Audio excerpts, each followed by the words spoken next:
사무엘상 28장 3절에 보면 사무엘이 죽었으므로 온 이스라엘이 그를 두고 슬피 울며 그의 광야 라마에 장사하였고 그랬습니다.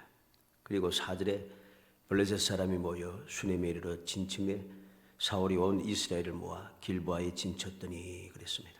그리고 오늘 본문 말씀에 1절에 블레셋 사람들은 그들의 군대를 아벡에 모았고 이스라엘 사람들은 이스라엘에 있는 샘 곁에 진쳤더라 그랬습니다.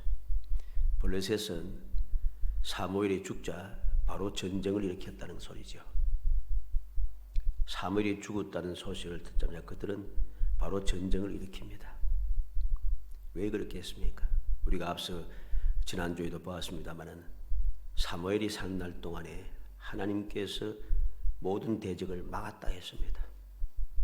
막아서 블레셋 사람들이 피하게 되고 이겨내지 못하고 이제 싸우려고 생각도 못했습니다. 주위의 모든 나라들과도 평화가 있었다 그랬습니다. 그런데 하나님께서 막으셨던 사무엘 때문에 전쟁을 막으셨는데 이 사무엘이 죽고 나니까 방법이 사라진 것이죠. 그러자마자 바로 이 전쟁이 시작되는 것입니다. 우리는 여기에서 비록 다윗이 하나님의 뜻을 어기고 원수인 블레셋에 들어갔지만은 그럼에도 불구하고 모든 것을 선으로 바꿔주시는 하나님의 놀라우신 은혜를 볼 수 있습니다. 그래서 3절 오늘 본문 3절 상반절에 보면 블레셋 사람들이 방백들이 이르되 이 히브리 사람들이 무엇을 하려느냐, 이 히브리 사람들이 무엇을 하려느냐 그럽니다. 이 말씀을 통해서 우리는 하나님의 은혜를 보게 되는 것이죠. 이 다윗은 우리가 지난주에도 살펴봤습니다마는 사람의 생각에 사로잡혀서 사람의 방법대로 움직였습니다. 이전에 그들은 사울왕에게 쫓겨날 때에 하나님 앞에 하나님의 뜻을 기다렸다 했습니다. 하나님의 뜻을 기다렸고 선지자 나단을 통해서 약속의 땅으로 들어가라 합니다. 그래서 그는 약속의 땅에 있을 동안에 하나님께서 항상 함께 하시고 그를 지켜 보호하심으로 사울의 손에 붙이지 않았다 했어요. 그래서 안전하게 살 수 있었습니다. 그런데 이 피난의 생활이 좀 길어지다 보니까 자신도 모르게 두려움이 생긴 거죠. 두려움이 생겨서 하나님 앞에 기도하지 않고 자기 생각대로 움직여서 이 블레셋 왕 아기스에게로 들어가 버렸다는 것입니다. 그로 인해서 심각한 문제가 발생할 수밖에 없는 그런 상황이 오늘 본문 말씀의 내용입니다. 그런데 하나님께서 은혜를 베푸심으로 말미암아 이 모든 상황들이 변하여 복이 된다는 거죠. 하나님께서 예비하신 그 귀하신 은혜를 우리는 이 말씀을 통해서 보아야 됩니다. 이 모든 일들에 대해서 바울 사도는 뭐라고 했습니까? 우리가 너무나 잘 알듯이 모든 것이 합력하여 선을 이룬다. 바울 사도는 예수님을 만나기 전에는 이러한 사실을 전혀 알 수 없었어요. 그런데 예수님을 만나고 나서부터야 비로소 고난의 시작이었고 고난이 계속되었지만은 모든 것이 합력하여서 선을 이루는 하나님의 기이하신 은혜를 그는 끊임없이 체험한 거죠. 그래서 환난 중에도 기뻐하고 절구하면서 나 약함을 자랑하고 예수 그리스도밖에는 자랑할 것이 없다 하고 나머지 모든 세상의 학문들은 초등학문이라 하고 배설물 여긴다고 그는 당당하게 말할 수 있었습니다. 그리고 내 목숨이 조금도 귀하지 않다고 외칠 수가 있었던 것이죠. 왜 그렇습니까? 하나님의 은혜를 그는 깨닫고 하나님의 은혜를 체험하고 하나님의 은혜를 누리면서 살아왔기 때문입니다. 어떻게 그럴 수 있었습니까? 주님을 만나서 나부터서는 그 믿음이 죽을 때까지 변하지 않았다는 것입니다. 시종일관 주님의 은혜를 잊지 않고 그 믿음을 지키고 그 믿음이 자라고 또 자랐다는 것입니다. 그 결과가 바로 그러한 고백이 있게 했다는 것이죠. 오늘 우리는 본문 말씀을 통해서 비록 다윗이 하나님의 뜻을 어기고 인간의 생각대로 인간의 방법을 취하였지만은 그래도 하나님께서 선택하였기 때문에 선택의 기름을 부은 사람이기 때문에 선으로 바꿔주시는 하나님의 놀라우신 은혜를 볼 수 있게 되는 것입니다. 그래서 오늘 이 시간에는 무엇을 하려느냐 하는 이 대적들의 소리를 통해서 이 대적들이 무엇을 하려느냐 하는 이 말들이 하나님께서 다윗에게 베풀으시는 큰 은혜인 것을 살피면서 우리가 비록 세상을 살아가면서 부족하고 어리석고 연약하여서 내가 주님의 뜻에 합당하게 하지 못했을지라도 주님 나를 사랑하시고 긍휼 은총을 베풀으시는 그 은혜를 다시 한번 상기하고 그 은혜를 잊지 않고 기억하여서 잘못된 길을 계속 가는 것이 아니라 잘못된 길에서 돌이켜 하나님의 은혜의 자리로 돌아올 수 있는, 그래서 영원히 평안하고 행복한 그러한 신앙생활을 할 수 있기를 주의 이름으로 축복합니다. 먼저 첫 번째 하나님의 은혜를 봅니다. 오늘 3절 말씀에 있는 대로 방금 읽었죠. 블레셋 사람들이 방백들이 이르되 이 히브리 사람들이 무엇을 하려느냐 그랬습니다. 그리고 4절에 블레셋 사람들의 방백들이 그에게 노한지라 블레셋 방백들이 그에게 이르되 이 사람을 돌려보내어 왕이 그에게 정하신 그 처소로 가게 하소서. 그는 우리와 함께 싸움에 내려가지 못하리니 그랬습니다. 이 사람들이 무엇을 하겠느냐? 돌려보내소서. 방백들이 노하고 있습니다. 방백들이 이렇게 싸움을 앞두고 노하고 돌려보내라고 하고 왕이 정하신 처소로 가게 하라고 우리와 함께 싸우지 못한다고 강하게 이야기할 수 있는 것. 이것은 하나님의 은혜인 것이죠. 왜 이것이 하나님의 은혜인가? 사무엘상 28장 1절로 2절에 그때 블레셋 사람들이 이스라엘과 싸우려고 군대를 모집한지라 아기스가 다윗에게 이르되 너는 밝히 하라. 너와 내 사람들이 나와 함께 나가서 군대에 참가할 것이니라. 다윗이 아기스에게 이르되 그러면 당신의 종이 행할 바를 아시리다 하니 아기스가 다윗에게 이르되 그러면 내가 너를 영원히 내 머리 지키는 자로 삼으리라. 이스라엘과 싸우려고 군대를 모집했습니다. 그리고 그 아기스가 다윗에게 분명히 이라면 너는 나와 함께 나가서 군대에 참가할 것이니라. 즉 이스라엘과 싸워야 한다는 것입니다. 그리고 그렇게 싸우게 되면 무엇을 한다 합니까? 너를 영원히 내 머리 지키는 자를 삼으리라. 묘하지 않습니까? 이 말대로 되면은 큰일 나는 거예요. 이대로 행하면 다윗은 꼼짝없이 동족들과 싸우게 되고 원수의 머리를 지키는 자, 즉 시위대장, 오늘날로 치면 경호대장이라 할까요? 경호대장이 될 뻔했습니다.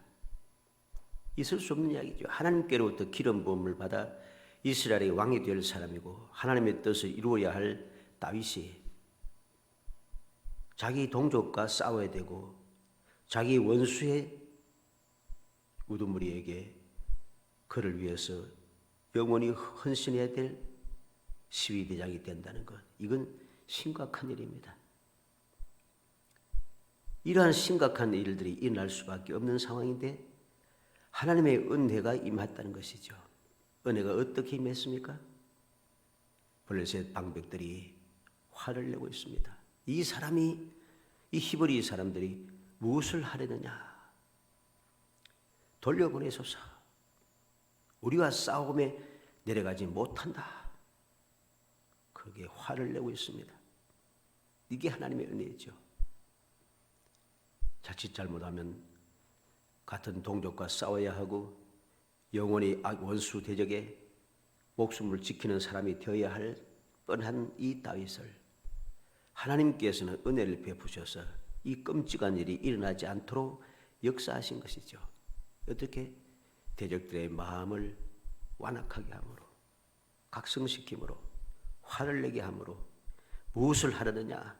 화를 내게 함으로써 그러한 문제, 심각한 문제에서 벗어날 수 있도록 역사하셨다는 것입니다. 다윗은 하나님의 도우심과 보호의 손길을 믿고 약속의 땅에 끝까지 떠나지 말아야 했는데 그가 떠남으로 말미암아 심각한 문제가 발생했지만은 하나님의 은혜로 그 심각한 문제에서 벗어날 수 있었다는 것이죠. 두 번째 하나님의 은혜가 무엇입니까? 사무엘상 30장 1절로 3절에 다윗과 그의 사람들이 사흘 만에 시글락에 이를 때에 아말렉 사람들이 이미 네겝과 시글락을 침노하였는데 그들이 시글락을 쳐서 불사르고 거기에 있는 젊거나 늙은 여인들은 한 사람도 죽이지 아니하고 다 사로잡아 끌고 자기 길을 갔더라. 다윗과 그의 사람들이 성읍에 이르러 본즉 성읍이 불탔고 자기들의 아내와 자녀들이 사로잡혔는지라 그랬습니다. 사흘 만에 시글락에 도착했습니다. 이제 전쟁터에서 하나님의 은혜로 빠지게 되고 사흘 만에 시글락에 도착했습니다. 시글락에 도착해서 보니까 시글락이 다 불살라졌습니다. 거기에 있는 젊거나 늙은 영이들은 한 사람도 죽이지 않고 다 사로잡아 끌고 갔다 했습니다. 그리고 3절 끝에도 아내와 자녀들이 사로잡혔는지라. 이게 왜 하나님의 은혜인가? 아말렉 사람들이 한 사람도 죽이지 않고 다 사로잡아 간 것은 하나님의 절대적인 은혜가 아니면 있을 수 없는 일입니다. 왜? 사무엘상 30장 14절에 우리가 그렛 사람의 남방과 유다에 속한 지방과 갈렙 남방을 침노하고 시글락을 불살랐나이다 그랬습니다. 이 아말렉이 지나고 온 그 가정들 한번 보세요. 그렛 사람의 남방, 유다에 속한 지방, 갈렙의 남방, 시글락을 불살랐나이다. 여러 곳을 다니면서 노략을 침략을 시작해 노략을 하겠으면 전쟁을 일으켰습니다. 싸워서 다 빼앗고 빠고 약탈을 시작했습니다. 이렇게 하는 곳도 아니고 여러 지역을 다니면서 이렇게 약탈을 하는데 약탈하는 사람들이 젊거나 늙은 사람이라든가 어린 아이들까지 다 이렇게 죽이지 않고 끌고 다닌다는 것은 당시의 풍습으로는 있을 수 없는 일입니다. 정상적인 모습이 아니라는 소리지요. 그리고 무엇보다도 이 다급한 상황에 다윗은 원래의 모습으로 돌아오게 되었다는 것입니다. 그래서 6절에 백성들이 자녀들 때문에 마음이 슬퍼서 다윗을 돌로 치자 하니 다윗이 크게 다급하였으나 그의 하나님 여호와를 힘입고 용기를 얻더라 했습니다. 크게 다급한 일을 만났을 때에 다윗은 사람들을 설득하거나 변명하지 않고 그의 하나님 여호와께 문제를 맡기고 의지하고 있다는 것입니다. 이와 같이 참된 성도는 다급한 일을 만났을 때 사람의 생각과 방법보다 먼저 하나님과의 관계를 올바르게 하게 되는 것, 이게 올바른 성도의 모습인 것입니다. 성도들이 세상 사람들보다 뛰어난 것은 다급한 일을 만났을 때 전지전능하신 하나님을 의지할 수 있다는 것, 이게 바로 성도들의 뛰어난 세상상과 다른 놀라운 축복이고 행복한 일인 것입니다. 그리고 하나님께서는 반드시 택한 백성들을 위해서 사람의 상상을 초월하는 방법으로 그 모든 문제를 해결해 주신다는 것이죠. 이게 바로 하나님의 백성들이 누리는 놀라운 축복이고 특권인 것입니다. 우리는 명심해야 됩니다. 다급할 때에 우리는 우리의 믿음을 다시 한번 점검해 볼 수 있어야 됩니다. 모든 사람들이 죽이겠다 덤빌 때에 함께 했던 사람이 돌로 쳐 죽이겠다 덤빌 때에도 모든 것을 다 빼앗기고 빈털터리가 되었을 때도 하나님을 힘입고 용기를 낼 수 있는 사람, 이 사람이 바로 하나님의 은혜를 받은 사람이죠. 다윗이 그러했습니다. 두 번째 은혜를 받은 것이죠. 전쟁에서 빠져나올 수 있었고 모든 것을 다 빼앗겼지만은 그래도 한 사람도 죽지 않고 다 살아있다는 것, 이게 중요합니다. 이게 중요한 것이죠. 우리가 알듯이 우리나라도 옛날에 그 왜구들을 통해서 얼마나 많은 사람들이 죽임을 당했습니까? 이 왜구들이 우리나라를 침략해가지고서 막 각 지역을 다니면서 약탈하고 죽이고 야단지 않으세요? 많은 사람들이 죽었습니다. 또 많은 것을 약탈당했습니다. 이게 바로 정상적인 모습인 거죠. 그런데 하나님께서는 그러한 중에 한 사람도 죽지 않고 다 살아있게 하셨고, 다윗으로 하여금 이 다급한 일을 만났을 때 믿음을 회복하게 했다는 것, 이전으로 다시금 돌아오게 깨우쳐 주셨다는 것이죠. 이게 놀라운 축복인 것입니다. 우리는 이 놀라운 주님의 사랑을 기억해야 됩니다. 그래서 시편 50편 15절에 환난 날에 나를 부르라 내가 늘 근질이 내가 나를 영화롭게 하리로다. 다윗이 찬양하는 내용입니다. 세 번째, 하나님의 은혜를 우리가 봅니다. 세 번째는 무엇입니까? 사무엘상 30장 16절로 20절에 있는 말씀입니다. 그가 다윗을 인도하여 내려가니 그들이 온 땅에 편만하여 블레셋 사람들의 땅과 유다 땅에서 크게 약탈하였으므로 말미암아 먹고 마시며 춤추는지라. 다윗이 새벽부터 이튿날 저물 때까지 그들을 치매 낙타를 타고 도망한 소는 400명 외에는 피한 사람이 없었더라. 다윗이 아말렉 사람들을 빼앗아 갔던 모든 것을 도로 찾고 그의 두 아내를 구원하였고 그들이 약탈하였던 것 곧 무리의 자녀들이나 빼앗겼던 것은 크고 작은 것을 막론하고 아무것도 잃은 것이 없이 모두 다윗이 도로 찾아왔고 다윗이 또 양떼와 소떼를 다 되찾았더니 무리가 그 가축들을 앞에 몰고 가며 이르되 이런 다윗의 전리품이라 하였더라. 하나님께서 세 번째 은혜를 주셨는데 그들이 다윗이 이 아말렉을 쳤습니다. 새벽부터 이튿날 저물 때까지 그들을 다 치고 그들에게 빼앗겼던 모든 것을 다 도로 찾았다고 합니다. 18절인 대로 모든 것을 도로 찾고 그의 두 아내를 구원하였고 그들이 약탈했던 것 곧 무리의 자녀들이나 빼앗겼던 것은 크고 작은 것을 막론하고 아무것도 잃은 것이 없이 모두 다윗이 도로 찾아왔고 하나도 잃지 아니하고 다 찾아왔다고 합니다. 이게 하나님의 은혜죠. 우리는 이 놀라우신 하나님의 은혜를 마음에 새겨야겠습니다.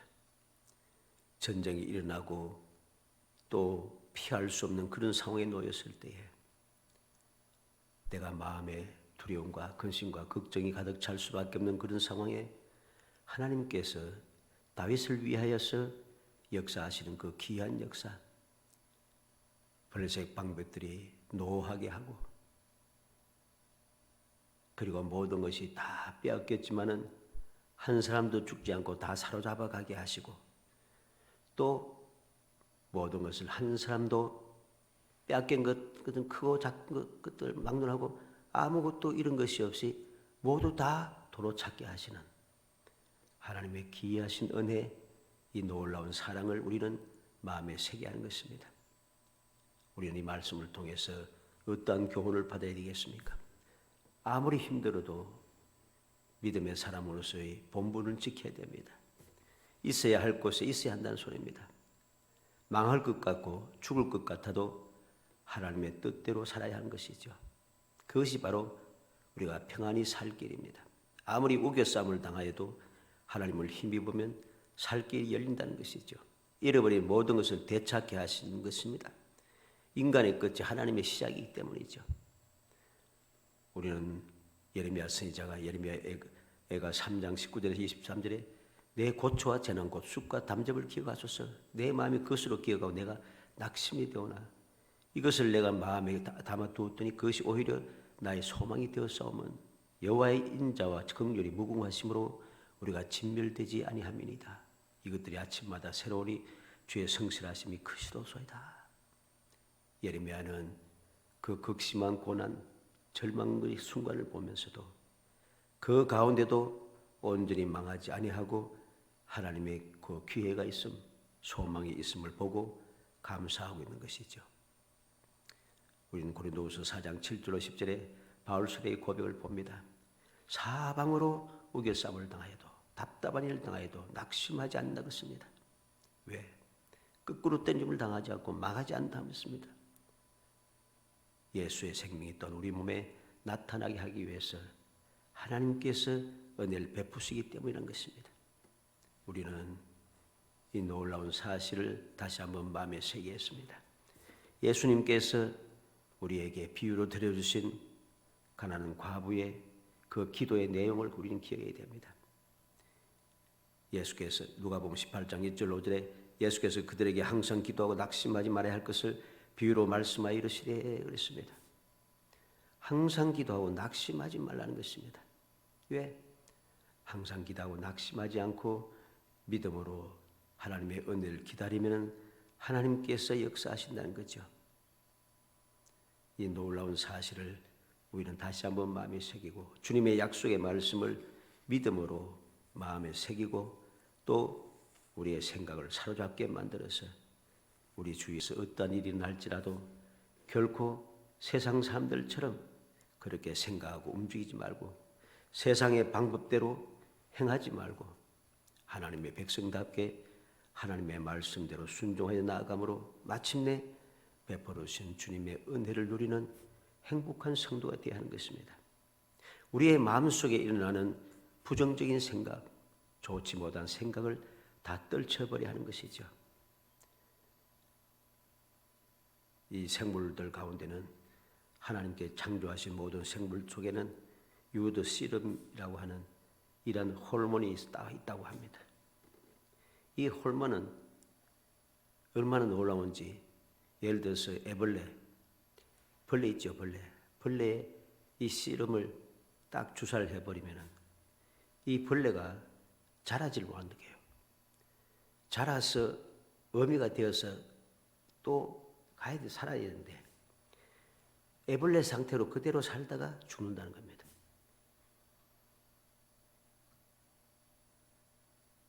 이걸 사람들은 좋다고 또 사용하는데 어떻게 사용하냐면 노화 방지라고 해서 이 노화 방지 이거 자라지 않고 애벌레 상태로 계속 사니까 이게 노화 방지가 된다 하고서는 이 일반적으로 이게 화장품이 다 들어갑니다. 이게 화장품에 이 시럼이라고 하는 이 호르몬이 다 들어가서 노화 방지제 해가지고 다 하지 않습니다. 사람들은 그렇게 사용하지만은 원래는 이게 자라지 못하게 하는 결국은 자라지 못한 상태에서 아무것도 하지 못하고 죽는 그런 좋지 못한 것이란 것이죠. 그런데 사람은 그것을 엉뚱한 곳에 사용하면서 좋다고 이야기합니다. 이러한 일들은 믿음의 생활에도 나타난다는 것이죠. 이 믿음의 사람들에게 이 씨름과 같은 이런 호르몬 같은 역할을 하는 것이 무엇이겠습니까? 할 수 없어, 안 돼, 불가능해, 절망적이야, 방법이 없어, 원래 안 되는 거야. 이러한 불신앙과 의심, 하나님의 약속의 말씀을 믿지 아니하고 행하지 않는 마음, 이러한 것이 내 생각을 사로잡고 우리의 마음에 자꾸만 새겨지기 시작하니까 이러한 소리를 듣고 이러한 것을 보면서 살아가게 되니까 세상 사람들처럼 세상을 보고 주위를 살피고 사람들이 이야기를 듣고 소문을 듣고 이러다 보니 절망적이 되는 거죠. 근데 믿음의 사람들은 비록 세상에 살고 있지만은 세상을 보고 세상의 소리에 귀 기울이는 사람이 아닙니다. 하나님을 하늘을 바라보고 하나님의 음성에 기울이고 하나님의 말씀대로 살았던 사람이죠. 그런데 그 본분을 망각하고 세상의 소리, 세상의 방법, 세상의 환경 그 빠져가셔서 절망적이고 불신앙과 의심에 사로잡히니까 믿음이 자랄 수가 없는 거예요. 그래서 평생을 세상 사람들처럼 평생을 평안도 없고 기쁨도 없고 소망도 없는 불행한 삶을 살다가 끝내는 이 세상을 끝내버리는 이상한 교인들이 얼마나 많습니까? 우리는 그런 사람이 되어서는 안 돼요. 다윗도 그러한 삶에 잠깐 빠졌잖아요. 하나님의 은혜가 없었으면 그는 그렇게 망했을 것입니다. 그런데 하나님의 은혜가 있으므로 모든 가운데서 벗어날 수 있었다는 것. 그래서 택한 백성은 행복한 사람인 것이죠. 성도는 언제든지 복을 받아 누릴 수밖에 없도록 다 준비된 행복한 사람인 것입니다. 아무런 문제없이 그리스도의 장성한 분량에 이르도록 돌보심을 받는 하나님의 복된 자녀인 것이죠. 그러면 우리는 이 세상을 살아가는 동안에 여러 가지 인간의 눈으로 볼 때에, 세상의 판단으로 볼 때에 모든 것이 절망적인 순간이라 할지라도 하나님의 약속의 말씀을 저버리고 하나님을 향한 믿음을 저버리고 세상 사람들처럼 생각하고 세상의 방법을 취하다가 절망에 이르는 사람이 아니라 어떤 상황에도 변함없는 믿음을 간직하고 하나님 예비하신 그 귀한 은혜를 누리며 살아가는 영원히 복되고 행복한 성도가 되시기를 주 이름으로 축복합니다. 은혜 감사합니다. 사랑하여 주셔서 택하여 주시고 택한 저희들로 하여금 주님의 은혜를 마음에 새기고 그 약속의 말씀을 잊지 않고 기억하며 주님만 바라보며 살아갈 수 있게 하시고 주님의 품 안에서 주님의 돌보심을 받으며 성령의 도우심을 받아 승리의 삶을 살 수 있게 하심을 감사합니다. 이 놀라운 아버지 주님의 약속을 받고 놀라운 축복을 받았사오니 이 사랑을 잊어버리지 않고 믿음으로 간직하여서 항상 주님의 음성에 귀 기울이고 주님의 뜻을 마음에 새기며 주의 말씀에 대로 순종하며 살아가는 저희들에게 하시기 원합니다. 그래서 어디서 무엇을 하는지 모든 것이 합력하여 선을 이루시는 하나님의 기이하신 도우심의 능력을 덧입어 이 세상을 넉넉하게 이겨내게 하시고 어떠한 상황에서도 절대 안전하게 지켜주시는 주님의 평안을 누리는 축복의 사람이 될 수 있도록 역사하여 주시기 원합니다. 이 믿음을 가지고 끝까지 주님만 바라보고 열심히 달려가서 마침내 승리의 기가를 부르며 모든 사람 앞에 담대히 외칠 수 있는 귀한 승리의 삶을 이어갈 수 있도록 은총을 베풀어 주옵소서. 예수님의 이름으로 기도합니다. 아멘. 383장 찬송 부르는 후에 주님과 같이 기도 마치겠습니다.